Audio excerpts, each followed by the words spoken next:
하나님 말씀은 갈라디아서 5장 22절과 23절의 말씀입니다. 자, 암송하실 분들은 암송하시고 읽으실 분들은 읽으시면서 같이 보겠습니다.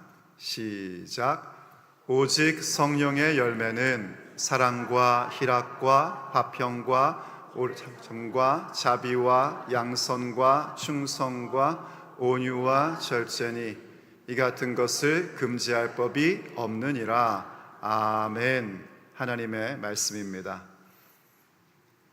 성령의 열매는 사랑으로 시작을 합니다. 하나님을 사랑하고 이웃을 사랑하고 서로 사랑하는 것이 그저 우리의 구호나 그리고 어떤 기간에 있는 일들, 또 혹은 우리의 감정의 선이 아니라 우리의 성품이 되는 것, 인격이 되는 것, 그것이 바로 성령의 열매입니다. 이렇게 하나님을 사랑하고 이웃을 사랑하고 서로 사랑함이라는 사랑의 열매를 경작해 가면 우리에게 자연스럽게 따라오는 것이 그 사랑으로 인한 기쁨이라는 것이 생기게 됩니다. 이 기쁨 역시 주님께서 우리에게 주신 것이죠. 사랑을 우리에게 주시면서 사랑하라 하고 그 사랑의 열매를 경작하라고 말씀하신 하나님은 또 역시 주님의 기쁨을 우리에게 주심으로써 이 기쁨을 경작해 가라 라고 말씀해 주십니다. 그 기쁨은 어떤 기쁨인가? 바로 구원의 기쁨이요 교회됨의 기쁨이라는 것입니다. 하나님께서 우리에게 구원을 주셨습니다. 그 구원은 우리가 값없이 받은 것입니다. 그런데 그 구원의 기쁨이라는 건 계속해서 경작해 가야 되는 부분입니다. 왜냐하면 구원받았다 할지라도 우리가 죄를 짓는 순간 구원의 기쁨은 사라지기 때문입니다. 그래서 구원의 기쁨을 경작한다는 것은 내가 늘 하나님 앞에서 하나님을 기뻐하는 그 자리로 나아가 나를 돌아보고 내가 지은 죄, 알고 지은 죄, 모르고 지은 죄가 다 드러나 하나님 앞에 회개하며 나아가는 것입니다. 그게 구원의 기쁨을 경작하는 것입니다. 그럼 자연스럽게 우리는 그 구원의 기쁨을 가진 자로서 교회됨의 기쁨이라는 부분들을 또 간직하게 되고 그것을 위해서 계속하여 경작해 나가게 됩니다. 교회됨의 기쁨을 경작하기 위해서는요, 우리가 서로 멍에를 같이 매는 자가 되어서 서로의 브릿지 역할을 해주고 그 기쁨을 지속적으로 만들어가는 것이 우리에게 꼭 있어야 할 부분입니다. 그 기쁨을 그렇게 경작해 또 가는 것이죠. 그럼 그 다음에 나오는 자연스러운 열매가 뭔가? 바로 오늘 우리가 봐야 될 평화, 화평에 대한 열매입니다. 사랑과 희락과 화평과 할 때 그 화평이라는 단어는 다른 말로는 평화라고도 하고 평강이라고도 합니다. 한국말은 그렇게 세 가지의 종류를 사용하고 있지만 한 단어 평화, peace를 의미합니다. 그 평화라는 것 역시 하나님께서 우리에게 주신 것입니다. 예수님께서 우리에게 주신 평화가 먼저 선행되어 있는 것입니다. 예수님께서 그런 말씀을 하셨죠. 이제 성령님, 진리의 영이 너에게 오시면, 성령님이 오시면 너희에게 모든 것을 가르쳐 주실 것이다. 내가 너희에게 말한 것을 다 생각나게 하실 것이다 라고 말씀을 해주셨습니다. 바로 성령님께서 우리 가운데 오셨을 때에 행하시는 일들의 중요한 부분입니다. 성령님이 함께 하셔야 하나님 말씀이 생각납니다. 성령님께서 함께 하셔야 내가 이 순간 무엇 해야 될지 가르쳐 주십니다. 바로 그렇게 말씀하시고 곧 이어서 요한복음 14장 27절에서 이렇게 말씀하십니다. 평안을 너희에게 끼치노니 곧 나의 평안을 너희에게 주노라. 내가 너희에게 주는 것은 세상이 주는 것과 같이 아니하니라. 너희는 마음에 근심하지도 말고 두려워하지도 말라라고 그렇게 말씀해 주십니다. 내 평안을 너희에게 준다라고 예수님의 평안을 우리에게 허락해 주시는 것을 보게 됩니다. 그 평안은 세상이 주는 것과는 다른 것입니다.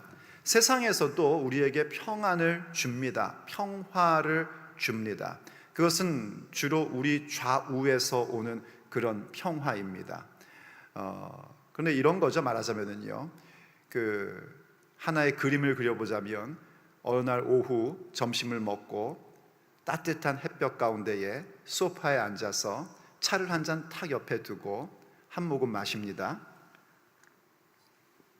그리고는 바깥 창밖을 보니까 내리쏟는 햇빛이 너무나 아름답고 그 햇빛에 나무와 풀들의 모습이 너무너무 반짝반짝거리고, 그러면서 음악을 하나 탁 틀어놨는데 조용한 음악이 흘러옵니다. 그럼 어떻죠? 잠이 옵니다. 그래서 막 졸음이 와가지고 비몽사몽간에 그런 생각을 합니다. 아, 참 평화롭다 하는데 갑자기 전화가 띠고 옵니다. 그럼 벌써 전화가 온 것만으로도 그 평화가 깨지는데요, 콜 아이디를 보니까 그 별로 나하고 안 좋아하는 그 사람이 전화를 한 겁니다. 이 사람이 전화를 왜 했을까? 받을까 말까? 이때부터 이제 평화는 싹 사라집니다. 예수님께서 우리에게 말씀하신 평화는 그런 것이 아닙니다. 우리의 주변에서 오는 평화라는 것은 내 주변의 상황이 바뀌면 금방 사라지는 평화입니다. 기쁨도 그렇죠. 우리 주변에서 좌우에서 오는 기쁨들이 있습니다. 애들이 말 잘 들어도 기쁘고요, 원하는 게 이루어져도 기쁘고요, 돈 많이 벌어도 기쁘고요, 건강을 되찾아도 기쁘고, 그렇게 기쁨이 옵니다. 하지만 좌우에서 오는 그런 기쁨, 내 주변에서 오는 기쁨은 순식간에 그 기쁨이 괴로움으로 혹은 분노로 바뀔 수도 있는 것처럼요, 우리 주변에서 오는 평화라는 것 역시 순식간에 평화가 아닌 것이 되어버립니다. 그러나 예수님께서 주신 평화는 그런 게 아니란 말이죠. 예수님이 주신 평화는 그 누구도 빼앗아갈 수 없는 평화입니다. 우리가 어떤 것도 염려할 필요 없고 두려워할 필요도 없는 평화, 그것이 바로 예수님이 우리에게 주신 평화입니다. 그런데 성경을 보면은요, 참 이상한 부분이 나옵니다. 예수님은 분명히 그렇게 평화를 우리에게 주시는 분이시고 평화의 왕으로서 이 땅에 오셨는데 다음과 같이도 말씀을 하셨습니다. 마태복음 10장 34절을 보십시오. 내가 세상에 화평을 주러 온 줄로 아느냐? 온 줄로 생각하지 말라. 화평이 아니요 검을 주러 왔노라. 내가 온 것은 사람이 그 아버지와 딸이 어머니와 며느리가 시어머니와 불화하게 하려 함이니 사람의 원수가 자기 집안 식구리라 라고 말씀을 하셨습니다. 이거 지금 누가 말씀하신 거냐면 예수님께서 하신 말씀인 겁니다. 내가 이 세상에 평화를 주러 온 줄로 생각하지 말아라. 평화가 아니라 검 주러 왔다. 이 검이라는 건 싸움을 얘기하는 거 아닙니까? 그걸 주러 오셨다는 겁니다. 분명히 예수님은 우리들에게 내 평화를 너희에게 준다, 이 평화를 받으면 너희들이 염려할 것도 두려워할 것도 없다라고 말씀하신 분이 한편으로는 나는 평화를 주러 온 것이 아니라 검을 주러 왔다라고 말씀을 하세요. 바로 이 마태복음에서 말씀하신 평화라는 것은 예수님이 주신 평화를 얘기하는 게 아닙니다. 세상의 평화, 저는 그걸 뭐라고 얘기하냐면 거짓 평화, 가짜 평화라고 얘기를 합니다. 거짓 세상의 평화라는 건 그런 거죠. 아무 일 일어나지 않는 게 평화로운 겁니다.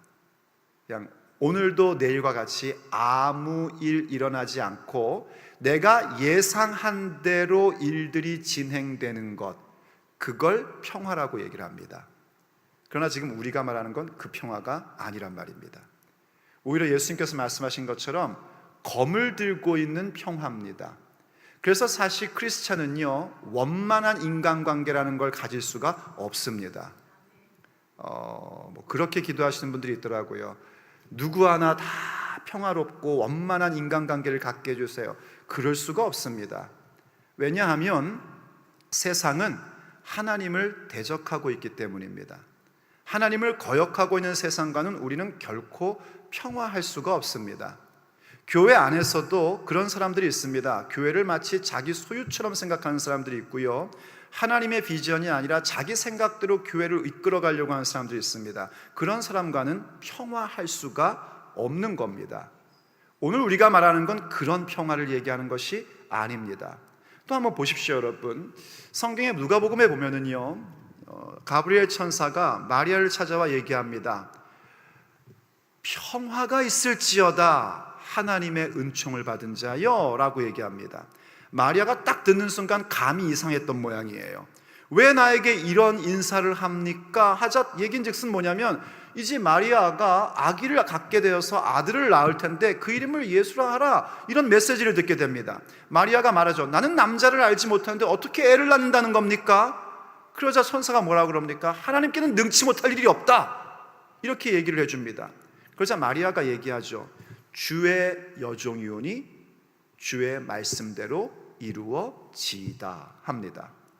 여러분, 마리아에게 평화는 뭐였냐면 그가 정혼한 요셉과 아무 문제 없이 결혼하고 행복하게 사는 게 마리아가 갖고 있던 평화였습니다. 그런데 하나님의 평화가 딱 오자 마리아는 난리가 난 겁니다. 정혼한 사이고 남자를 알지 못하는데 임신을 하게 된다면 이건 죽는 겁니다. 그때 사회에서는요, 절대 있을 수 없는 일이 벌어지는 거란 말이에요. 그런데 그걸 뭐라고 말씀하셨냐면 평화라고 말씀하신 겁니다. 바로 검을 든 평화인 겁니다. 우리가 지금 추구하는 평화가 어떤 개념인지, 우리가 우리의 성품으로 맺어야 될 성령의 열매의 평화가 어떤 것인지 우리는 명확한 개념을 먼저 갖고 있어야 됩니다. 그럼 과연 예수님께서 우리에게 주시는 평화라는 것은 무엇을 말하는 것일까요? 우리가 경작해야 될 평화는 어떤 평화를 말씀하는 것일까요? 먼저 두 가지 중요한 부분들을 보게 됩니다. 첫째로 하나는요, 하나님과의 평화입니다. 누구하고나의 평화가 아니라 하나님과의 평화를 먼저 갖는 것입니다. 예수님께서 우리를 하나님과 화목하게 하심으로 갖게 된 하나님과의 평화입니다. 이때 화목이라는 단어는 화평, 평화하고 좀 비슷해 보이지만 조금 결이 다른 겁니다. 화목이라는 건 뭐냐면 관계가 회복된 상태를 말하는 것이 화목입니다. 하나님과의 관계가 화목됨으로 갖게 되는 하나님과의 평화, 이것이 우리가 경작해야 할 중요한 평화이고 예수님께서 우리에게 허락해 주신 부분인 것입니다. 로마서 5장 1절 말씀을 한번 보십시오. 이렇게 말씀해 주고 있죠. 그러므로 우리가 믿음으로 의롭다 하심을 받았으니 우리 주 예수 그리스도로 말미암아 하나님과 화평을 누리자 하고 이렇게 말씀해 주고 있습니다. 우리가 믿음으로 의롭다 하심을 받았습니다. 무엇을 믿었죠? 로마서 4장에서 얘기하고 있는 것처럼 예수님의 십자가의 은혜를 믿는 것입니다. 우리가 의롭다함을 받을 수 있는 것은 우리의 행위로 되는 것이 아니고요, 우리의 공로로 되는 것이 아니라 오직 예수님을 믿음으로 말미암아 의롭다 하심을 받게 된 것입니다. 그렇게 예수님께서 십자가로 통하여 하나님과 우리 사이를 화목게 해주셨습니다. 그래서 우리가 무엇을 해야 되는가? 하나님과의 평화를 누려라 하고 명령하며 권유하고 있는 겁니다. 지금 이 로마서 5장 뒤를 쭉 읽어보면은요, 하나님께서 우리에게 허락해 주신 예수님의 은혜, 십자가의 은혜, 그로 인하여 하나님과 화목의 길을 열어주신 그 은혜가 어떻게 이루어졌는지를 쭉 설명해 주는데, 우리가 잘 아는 내용이 거기 나오는 겁니다. 우리가 아직 연약해 있을 때에, 우리가 아직도 죄인일 때에, 심지어 우리가 하나님과 원수 되었을 때에 자기 아들을 내어주심으로 우리와 화목의 관계를 만들어 주신 것입니다. 우리는 하나님과 원수였는데 예수님으로 말미암아 하나님과의 관계가 회복된 것입니다. 그럼 이제 무엇을 해야 됩니까? 하나님과의 평화를 누리며 살아야 되는 것입니다. 그걸 경작해야 된단 말입니다. 여기 누린다라는 말은 원래 의미는 소유하다, 가지다라는 얘기예요. 그런데 한국어 번역이 참 탁월하게 번역을 한 겁니다. 여러분, 갖고 있다는 것으로 우리가 만족하면 안 됩니다. 늘 제가 강조하는 표현이 있지 않습니까? 능력을 갖고 있다는 것과 능력을 사용한다는 것은 같아요? 달라요? 다릅니다. 잘 모르십니까? 100불을 갖고 있다는 것과 100불을 쓴다는 것은 다른 겁니다. 갖고 있어도 사용하지 않으면 아무 일이 일어나지 않습니다. 주님께서 우리에게 주님의 평화를 주셨다는 건 무엇을 얘기하는 거냐면 하나님과 화목된 관계인 평화를 주신 것입니다. 그럼 우리는 그 하나님과의 평화를 누리며 살아야 됩니다. 어떻게 누립니까? 하나님을 가까이 함으로 사랑하고 하나님을 기뻐함으로 예배하는 것입니다. 그것이 우리가 하나님과의 평화를 경작해 가는 겁니다. 이게 먼저입니다. 이 부분이 없는 상태가 돼버리면 가짜 평화를 추구하게 됩니다. 예수님 믿는다는 사람들도 거짓 평화에 빠져서 그것이 진짜 평화인 줄 알고 착각하며 살다가 나중에 신앙 다 잃어버립니다. 철저하게 하나님과의 평화를 먼저 기경하며 간직하셔야 됩니다. 하나님과의 평화 상태가 내 성품이 되고 인격이 되는 상태 속으로 들어오셔야지 됩니다. 그리고 나서야 비로소 우리는 교우와의 평화의 관계를 경작해 갈 수 있는 것입니다. 하나님과의 평화를 경작해 가고 내 성품을 만들고, 그리고 나서 교회 안에서 교우들과의 관계 속에서의 평화를 경작해 갈 수 있어야지 됩니다. 에베소서 말씀이요 우리에게 이렇게 말씀해 주고 있습니다. 에베소서 2장 14절 이하를 보십시오. 그는 우리의 화평이신지라. 예수님이 우리의 화평입니다. 너와 나 우리의 화평인데, 둘로 하나를 만드사 원수된 것 곧 중간에 막힌 담을 자기의 육체로 허시고 법조문으로 된 계명의 율법을 폐하셨으니 이는 이 둘로 자기 안에서 한 새 사람을 지어 화평하게 하시고 또 십자가로 이 둘을 한 몸으로 하나님과 화목하게 하려 하심이라. 원수된 것을 십자가로 소멸하시고 또 오셔서 먼데 있는 너희에게 평안을 전하시고 가까운 데 있는 자들에게 평안을 전하셨으니 이는 그로 말미암아 우리 둘이 한 성령 안에서 아버지께 나아감을 얻게 하려 하심이라. 아멘. 뭐가 좋은 말씀 같은데 무슨 말씀인가 싶지 않습니까? 이 둘은 누구를 얘기하는 거냐면 초대교회 안에 있었던 유대인과 이방인들을 얘기하는 겁니다. 유대인 크리스찬들과 이방인 크리스찬들이 굉장히 많은 갈등을 갖게 됩니다. 우리가 사도행전을 보면 알지만은요, 교회는 처음에 유대인들 중심으로 교회가 형성되었었습니다. 왜냐하면 유대인들에게만 복음이 증거됐기 때문에 그렇습니다. 예수님도 유대인들에게만 일단 복음을 전해주셨고, 그리고 제자들, 사도들도 전부 다 유대인들이었습니다. 그래서 초대교회 때에 예루살렘에 이루어진 교회는 히브리파 유대인들과 헬라파 유대인들 뿐이었습니다. 우리식으로 얘기하면은요, 한국말하는 한국인들과 영어말하는 한국인들로 구성이 됐던 겁니다. 그 둘 사이의 갈등뿐이었어요. 그러나 그건 하나님의 뜻이 아니었습니다. 예수님께서 말씀하신 것은 이방인들에게도 복음이 증거되어야 하는 것이었어요. 그래서 하나님께서 직접 이 유대인 크리스찬들이 이방인들에게 복음 전할 생각을 안 하는 거예요. 그래서 하나님이 직접 개입하셔서 이방인에게도 복음이 증거되게끔 하시고, 빌립을 통해서 나중에 바울을 통해서 이방인에게 복음이 증거되는 역사를 우리에게 보여주십니다. 그런데 이제 이게 교회 안에 심각한 갈등 요소가 되어버린 겁니다. 유대인들의 관점에서 딱 볼 때에 이 이방인들은 예수님 믿으면 안 되는 거예요. 왜냐하면 저들은 하나님 백성이 아닌 거거든요. 그래서 이방인들이 예수님 믿으려고 들어왔을 때에 그들에게 요구를 합니다. 먼저 유대인이 되어라. 다른 말로 하면 할례를 받고 율법을 지켜라. 그리고 나서 예수님 믿을 수 있다. 이렇게 얘기를 한 겁니다. 그래서 이러한 문제가 교회 안에 심각한 문제로 대두가 되었어요. 예루살렘 교회가 큰 회의를 엽니다. 그때 그 회의 때에 어떤 결론을 내리게 되냐면, 그때 회의 때 얘기했던 갈등이 그겁니다. 너희들 어떻게 유대인인 너희들도 지키지 못하는 율법을 이방인 형제들에게 지키라고 요구를 하느냐? 이건 말이 안 되는 것이다. 너희들 유대인들도 율법 지켜서 구원받은 거냐? 믿음으로 구원받은 것 아니냐? 그러니 이방인 형제들이 믿음으로 구원받는 것이지, 이방인 형제들에게 할례를 받아라, 우리들의 율법 조항을 지키라, 이렇게 요구하면 안 된다라고 그렇게 정리를 딱 해줬습니다. 그러면서 이방인 크리스찬들에겐 이렇게 얘기합니다. 목매어 죽은 음식, 목매어 죽은 짐승, 우상에게 바쳤던 제물, 그리고 피는 먹지 말아다오. 그리고 음행을 삼가해라 하고 얘기를 해줍니다. 그리고 그 외에 나머지 할례 받을 필요 없다. 너희들 믿음으로 구원받은 것이다 하고 정리를 딱 해버립니다. 근데 그때 우상의 제물, 피째 음식 먹는 것, 그리고 목매어 죽은 짐승, 이러한 부분들에 대한 것은요, 당연히 이제 우상 숭배하지 말라는 그런 개념이 있지만, 또 동시에 뭘 얘기하는 거냐면, 이 이방인들이 이제 그런 거 할 필요 없다 해서 자기 멋대로 굴면 안 되고, 너희들도 이 유대인들이 꺼려하는 것은 좀 배려할 줄 알아야 된다라는 얘기입니다.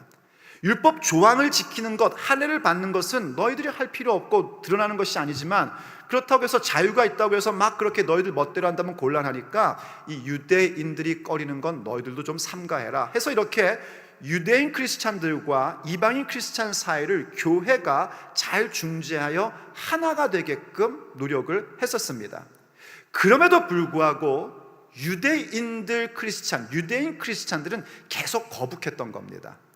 그래서 이방인들이 본래 예전에 예수님 믿기 전에는 유대인들에게 이방인은 원수 같은 존재들입니다. 율법이 없는 존재들이고 지옥 갈 존재들이기 때문에 늘 원수처럼 여겼거든요. 그런데 예수님 믿는 교회가 되었음에도 불구하고 유대인 크리스찬들이 이방인 크리스찬들을 그렇게 취급을 해버리는 겁니다. 그래서 지금 에베소서를 통해서 그 부분들을 다시 한번 정확하게, 그저 교회에서 정해준 어떤 규칙이 아니라 하나님의 말씀을 근거로 한 분명한 가이드라인을 주는 겁니다. 너희 둘이 어떤 관계인 줄 아냐? 예수님께서 둘을 하나로 만들어 주신 것이다. 어떤 방법으로? 십자가로. 예수님의 십자가로 그 둘을 하나로 만들어 주신 것이고, 그 둘이 하나가 되어 하나님과 화목하게 하려는 것이다. 뒤집어 얘기하면 너희들이 계속해서 그렇게 유대인과 헬라인 사이에 왼수처럼 지내고 있다면 너희들은 절대로 하나님과 화목할 수 없다. 이렇게 아주 무섭게 경고를 하는 겁니다. 이 부분은요, 오늘날의 교회 가운데서도 분명히 적용되는 말씀인 겁니다. 교회를 다니다 보면 그런 게 있죠. 그 교회에 어른 세대가 있고 젊은 세대가 있습니다.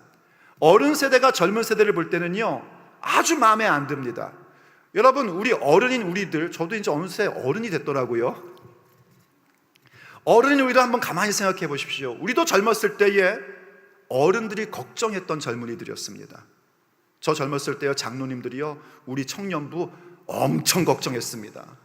저것들이 앞으로 어떻게 교회를 지켜갈까 이러셨습니다. 그런데 제가 지금 그 장로님들의 나이가 되었고 그들보다 더 많은 나이가 되었는데 교회를 지키며 살고 있습니다. 그래서 이 어른 세대는요, 젊은 세대들만 항상 걱정하는 겁니다. 누가 그러더라고요. 젊은이들은요, 소크라테스 시대부터 버릇이 없었대요. 어른의 관점에서 보면 그렇단 말이죠. 왜냐하면 젊은이들은 늘 새로운 것을 추구합니다. 새로운 것을 하고 싶어 하고요. 어른들은 늘 하던 대로 하고 싶은 게 어른들의 모습입니다.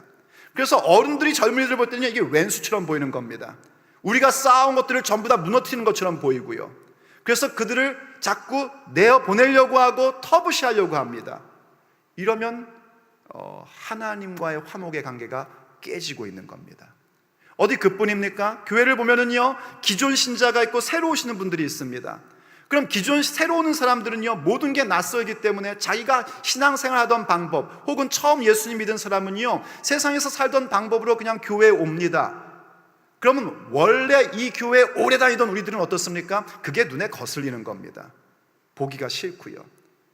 우리 교회 문화 다르다고 얘기하는 겁니다.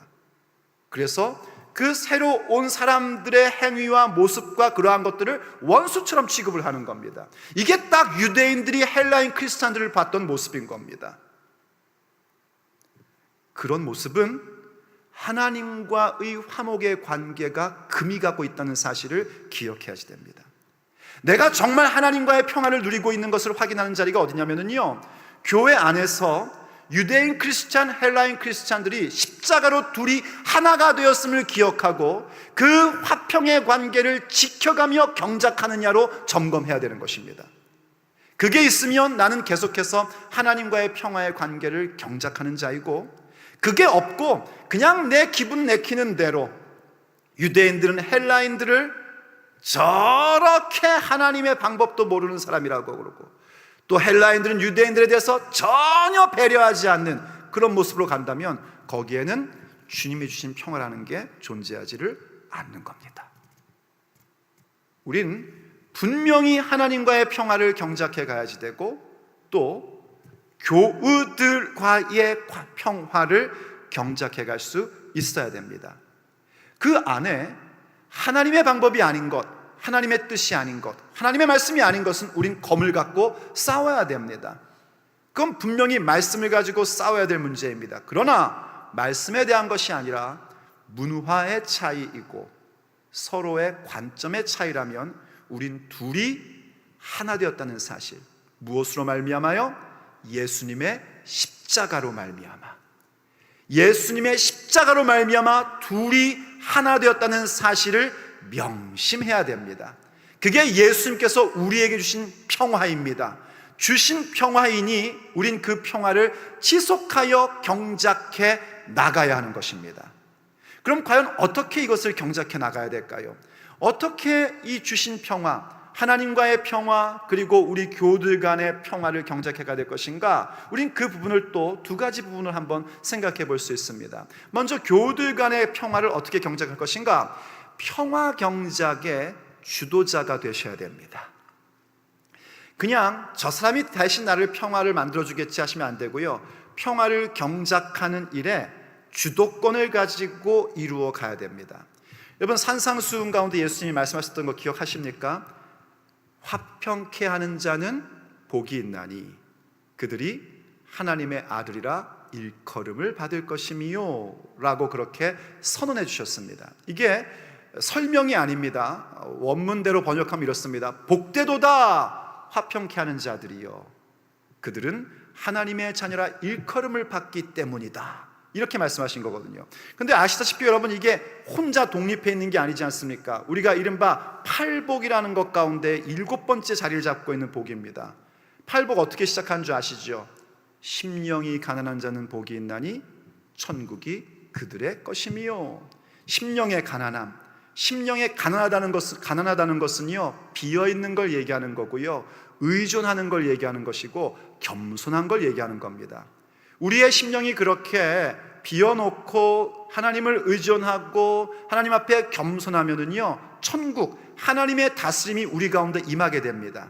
근데 그게 여러분 잘 안 되지 않습니까? 실패하여 또 힘들어하고 하나님 앞에 웁니다. 그래서 두 번째 복이 뭐냐면 애통하는 자는 복이 있나니 그들이 위로를 받을 것이미요 라고 그렇게 선언해 주신 것입니다. 주님의 다스림 가운데 실패하는 나의 모습을 보면서 정말 창자가 끊어질 듯한 아픔 가운데 하나님 앞에 나아가는 거죠. 그러면 하나님께서 어떻게 해주시죠? 위로해 주십니다. 그럼 그 위로를 가지고 다시 심령의 가난함을 갖고 우리의 삶의 현장 가운데에 하나님의 통치를 받으며 살아가고자 합니다. 그러다가 또 잘 안 되는 모습을 봅니다. 그럼 다시 또 이렇게 금요일날 와가지고 애통해야 합니다. 그럼 하나님이 또 위로해 주십니다. 그럼 또 나아갑니다. 이런 믿음의 과정을 통해서 우린 점점점 어떤 사람으로 세워지냐면 온유한 자가 됩니다. 이 온유라는 건 뭐냐면 길들여진 야생마의 성품을 얘기하는 거예요. 바로 하나님께 이렇게 딱 잡혀서 사용되는 것이고, 우리의 관계 속에서는 내가 가지고 있는 힘을 상대를 위해서 사용할 줄 아는, 상대에게 맞춰줄 줄 아는 그 모습으로 가는 것입니다. 그래서 세 번째 선포된 복이 뭡니까? 온유한 자는 복이 있나니 그들이 땅을 기업으로 얻을 것이며. 근데 또 온유하다 그래서 마냥 흥흥흥 하며 사는 건 아니거든요. 그래서 네 번째 복을 이렇게 선해 주시죠. 의에 줄이고 목마른 자는 복이 있나니 그들이 배부를 것이며.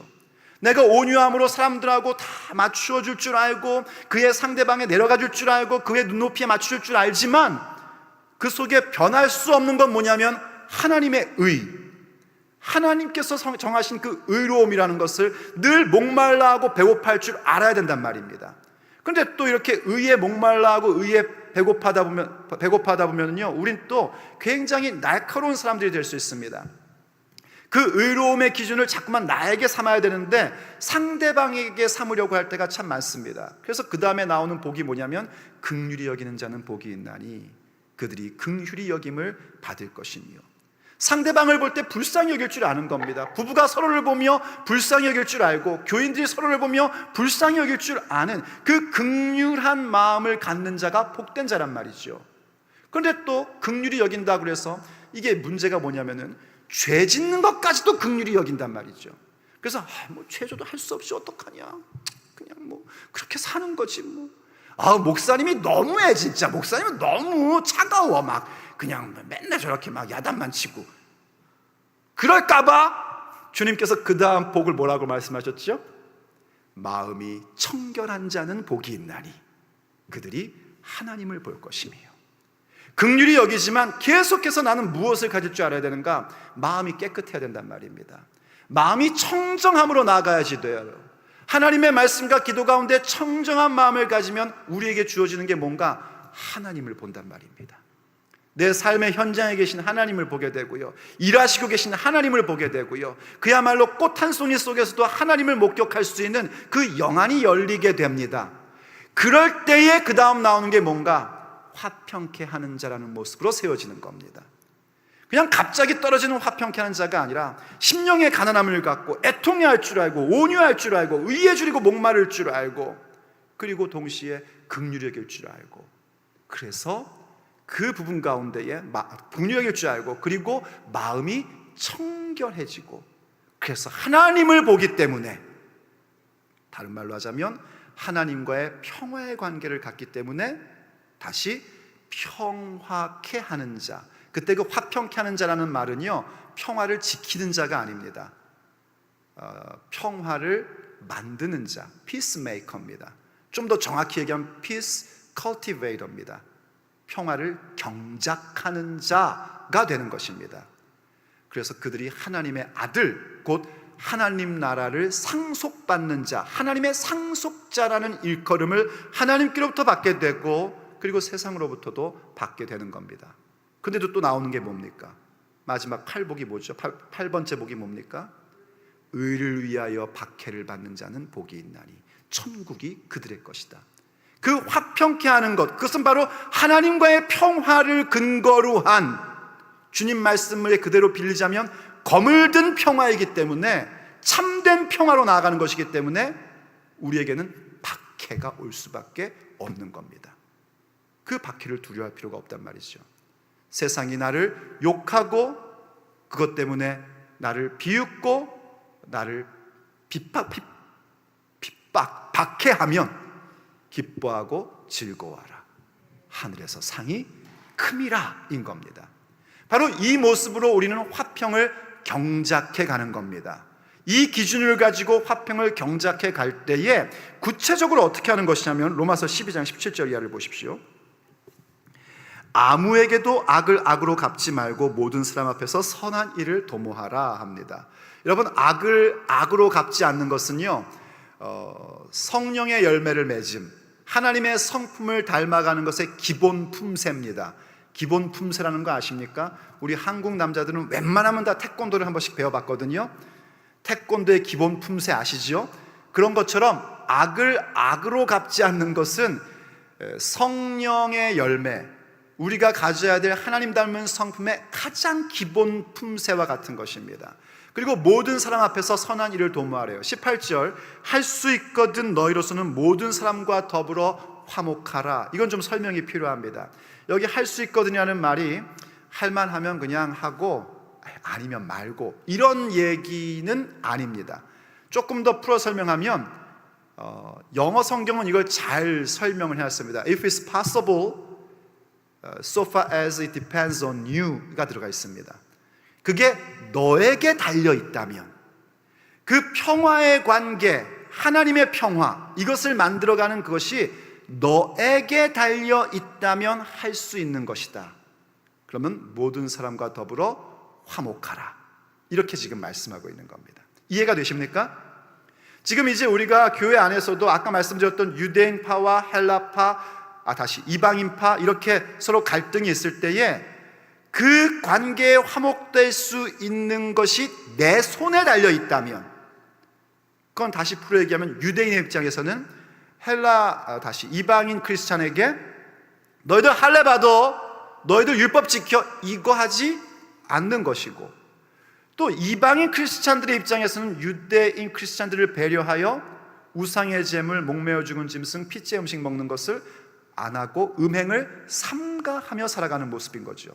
이게 나한테 달려있는 부분이란 말입니다. 그렇다면 모든 사람과 더불어 화평하라, 화목하라 하고 말씀하시는 거예요. 19절, 내 사랑하는 자들아 너희가 친히 원수를 갚지 말고 하나님의 진노하심에 맡기라. 기록되었을 때 원수 갚는 것이 내게 있으니 내가 갚으리라고 주께서 말씀하셨대요. 이것 좀 보십시오. 그럼에도 불구하고 자꾸 상대는 어떤 모습을 보이죠? 원수처럼 보이는 겁니다. 아유, 저 사람이 정말 나의 영역을 자꾸 넘어오네.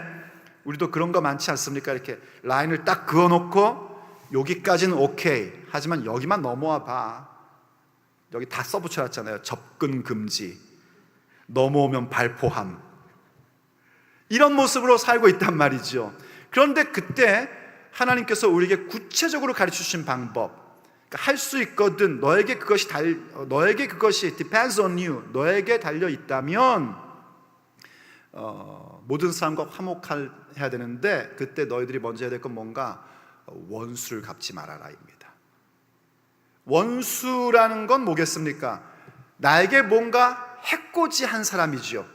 내 마음을 아프게 한 사람일 겁니다. 내 뒤에서 수군덕댔던 사람일 겁니다. 맞죠? 그런데 그거를 원수로 갚지 말랍니다. 똑같이 하지 말라는 거죠. 악을 악으로 갚지 말라고 말씀하시는 겁니다. 왜냐하면 원수 갚는 건 누가 하신대요? 하나님께 있답니다. 원수 갚는 건 하나님께 있는 거래요. 원수 갚는 것은요, 하나님의 고유 영역입니다.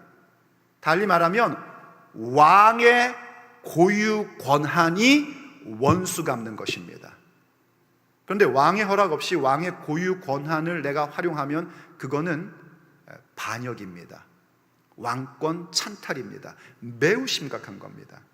그래서 우리는 원수를 갚지 않는 겁니다. 도리어 무엇을 하는가? 그 다음 말씀이죠. 20절. 내 원수가 줄이거든 먹이고 목마르거든 마시게 하라. 그리함으로 내가 숯불을 그 머리에 쌓아 놓으리라. 악에게 지지 말고 선으로 악을 이기라. 아멘 되십니까? 어유 할렐루야. 속이 뒤집어지진 않으십니까? 원수가 줄이면 먹이고 목마르면 마시게 하래요. 그래서 만약에 그 원수가 막 내 말하고 돌아다니고 나한테 막 눈을기고 나한테 이상한 말 하고 넌 왜 우리 교회를 나오냐 그러고 뭐 그런 사람들에 대해서 내가 이렇게 그가 어려운 일 생기면 도와주고 그가 뭐 필요하다고 하면 해주고 이랬을 때에 그 사람이 나한테 잘못했습니다. 내가 어쩌다고 당신한테 그런 짓을 했을까요? 내가 어쩌다고 목사님 얘기를 이렇게 뒤에서 했을까? 이러면 얼마나 좋겠어요. 근데 그런 일은 거의 없습니다. 계속해서 하십니다. 내가 주는 밥을 먹고 내가 주는 물을 마시고 힘을 내요 더 열심히 뒷담화를 합니다. 그러니 우리의 속은 뒤집어집니다.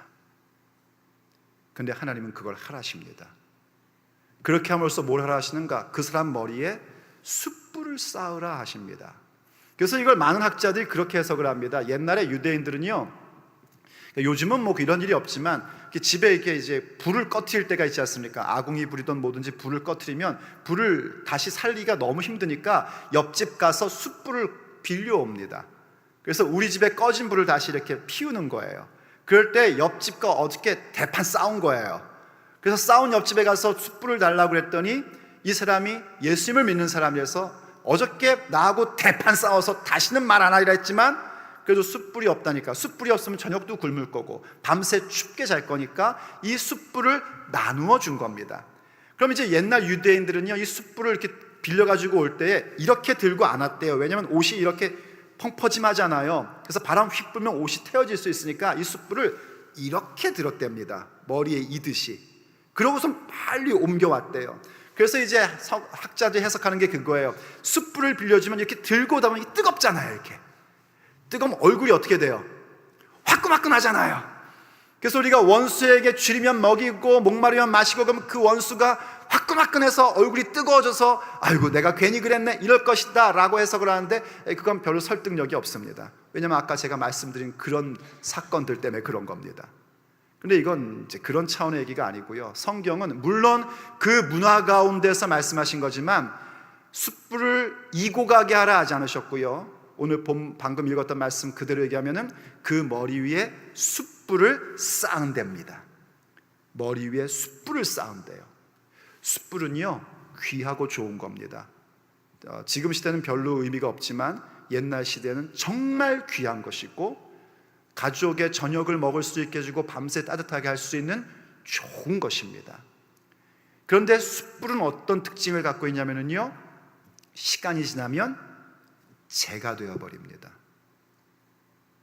머리에 숯불을 쌓았을 때 아직 숯불이 있는 동안은요, 그 원수가 회개할 수 있는 시간입니다.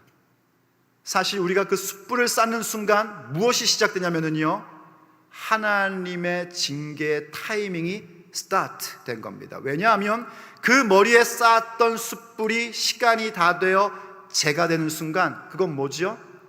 여러분, 성경에서 머리에 재를 뿌리는 것은요, 슬픔입니다. 애통입니다. 죽음입니다. 그게 오는 거예요. 그래서 우리가 원수에게 원수 갚는 건 하나님의 거니까 나는 하지 않아요. 대신에 그 사람이 배고프면 먹을 거 주고요, 목마르면 마실 걸 줍니다. 그 사람이 이것을 받고 나한테 고맙다고 나의 관계가 좋아진 거 기대도 안 합니다. 저는 그렇게 숯불을 그 사람 머리 위에 얹습니다.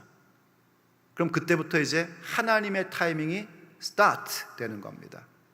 숯불이 있는 동안 그 사람이 회개하여 나와의 이 하나님과의 평화의 관계 속에서의 평화를 회복하면 나는 형제를 다시 얻는 것입니다. 그런데 그 시간 안에 회개하지 않으면 그 사람 머리에 쌓였던 숯불은 재가 되는 겁니다. 그러니 여러분, 마음 놓고 평화의 관계를 경작하십시오. 마음껏 하십시오. 누군가가 여러분을 막 뒤에서 욕합니까? 그건 이런 거랍니다. 내가 그 사람보다 잘하고 있다는 증거랍니다. 왜 나의 뒤에서 그렇게 내 뒷얘기를 하는가? 나보다 못난 사람이어서 그런 거랍니다. 내가 그 사람보다 더 위에 있기 때문이라는 겁니다. 왜 자꾸 나를 막 깎아내려서 끄집어내려고 하는가? 내가 그 사람보다 위에 있기 때문이라는 겁니다. 말이 되죠? 그러니 여러분들이 그런 일을 겪을 때 너무 힘들어하지 마십시오. 또 그런 얘기도 하더군요. 누군가에게 비판을 받고 싶지 않으면 아무것도 하지 말고, 아무 말도 하지 말고, 아무것도 되지 말래요. 그럴 순 없잖아요. 우리가요, 우리 예수님의 사람들인데 우리는 무엇이든지 하고 무엇이든지 될 수 있는 사람들입니다. 그럼 그냥 얘기 듣는 건 자연스러운 것이다 생각하십시오. 누군가가 자꾸 뒤에서 이러쿵 저러쿵, 저 사람 이래서 저렇게 일하는 거야, 뭐 잘 보이려고 그러는 거야, 그런 얘기를 딱 듣는 순간 여러분들은 생각하셔야 됩니다. 아, 내가 그 사람보다 지금 더 잘하고 있구나, 내가 더 높이 있구나, 하나님께서 더 나를 칭찬하고 계시는구나 하고 계속해서 그 일을 해나가면 되는 것입니다. 그게 평화를 경작하는 구체적인 방법인 것이에요. 그럴 때 우리의 마음 가운데 여유가 생깁니다. 여유가 생기니 그 원수와 같은 사람에게도 기꺼이 숯불을 줄 수 있는 자가 되는 것이고, 그 평화를 경작하는 관계에 주도권을 지는 자가 되는 것입니다. 그런데도 아직 한 몇 분의 표정은 너무 힘들다고 생각하고 계십니다. 그래서 두 번째, 이 평화를 경작하는 중요한 방법, 그래서 이게 나와야 되는 겁니다. 기도와 간구, 그리고 감사함으로 주님 앞에 나아가는 겁니다. 방금 말씀드린 평화적 관계의 주도권을 갖는다는 것은요, 우리들 사이에서의 그 평화를 경작하는 관계입니다. 그런데 이게 쉽지 않아요. 우리가 분명히 알고 있고 그렇게 된다는 걸 알고 있지만은요, 그래도 쉽지 않습니다. 오늘 제가 여러분들에게 그렇게 위로했지만 역시 겪으면 피곤하고 짜증이 나는 일입니다. 그래서 우린 다시 어디로 가야 되는가? 하나님과의 평화의 관계를 경작하는 기도와 간구의 자리로 나아가는 겁니다. 그럼 어떤 일이 생기냐면요, 그리스도의 평강, 그리스도의 평화가 나를 장악합니다. 나를 다스립니다. 그래서 골로새서에서 이렇게 얘기해 주고 있는 거예요. 그리스도의 평강이 너희 마음을 주장하게 하라. 너희는 평강을 위하여 한 몸으로 부르심을 받았나니 너희는 또한 감사하는 자가 되라 하고 말씀해 주고 있습니다. 하나님과의 평화의 관계 속으로 깊이 계속 들어가면은요, 그리스도의 평강, 그리스도의 평화가 내 마음속에 가득 채워지게 됩니다. 그리스도의 평화가 내 마음을 주장하게끔 해야지 됩니다. 그저 내가 만들어 놓은 정도의 것이 아니라 주님이 주신 평강이 내 마음을 완전히 다스리고 장악하도록 내어 드려야 됩니다. 그런데 구체적으로 어떻게 하는가? 빌립보서가 우리에게 이렇게 설명을 해주고 있습니다. 아무것도 염려하지 말고 다만 모든 일에 기도와 간구로 너희 구할 것을 감사함으로 하나님께 아뢰라. 그리하면 모든 지각에 뛰어난 하나님의 평강이 그리스도 예수님 안에서 너희 마음과 생각을 지키시리라. 아멘. 이때는 아무것도 염려하지 마십시오. 그건 우리가 가져야 될 선택입니다. 아무것도 염려하지 마라 하셨으니 여러분들은 그걸 선택하시기를 예수님의 이름으로 축복합니다. 어떻게 하면 좋지? 내가 이렇게 마음이 힘든데 어떻게 하면 좋지? 나에게 지금 평화가 없어진 것 같은데, 그런 염려를 여러분들 내려놓으십시오. 내가 저 사람한테 이렇게 먹이고 입히고 마시게 해줘도 안 되면 어떡하지? 그런 염려도 내려놓으십시오. 내가 하나님 앞에 정말 성실하고 열심을 다해 신앙생활하는데 누군가가 나를 또 헐트하고 나를 끄집어내리면 어떡하지? 그런 염려도 여러분들이 내려놓으십시오. 무슨 염려든지 간에, 그게 평화의 관계의 염려든지 아니면 내가 가지고 있는 문제든지 무엇이 되었든지 간에 아무것도 염려하지 말라 하셨습니다. 그러니 선택하고 염려하지 마십시오. 그리고 무엇을 선택할 것인가? 오직 기도와 간구로 나아갈 것을 선택하십시오. 하나님 앞에 기도와 간구로 나아가되 어떻게 나가는가? 감사함으로 나아가 보십시오. 이건 여러분의 선택입니다. 이걸 선택하면 기적이 일어납니다. 감사함이라는 것은 놀라운 사건입니다. 감사할 수 없는 상황인데 감사하면은요, 내 마음 가운데 평화가 생기고요, 내 브레인 가운데에 이상한 일이 벌어집니다. 그리고 정말 감사할 일이 나타납니다. 이건 하나님이 정해놓으신 일반의 법칙입니다. 우리의 입술에서 계속 염려의 말이 나오고 걱정의 말이 나오고 불평의 말이 나오면은요, 그런 일들이 생기게끔 되어 있습니다.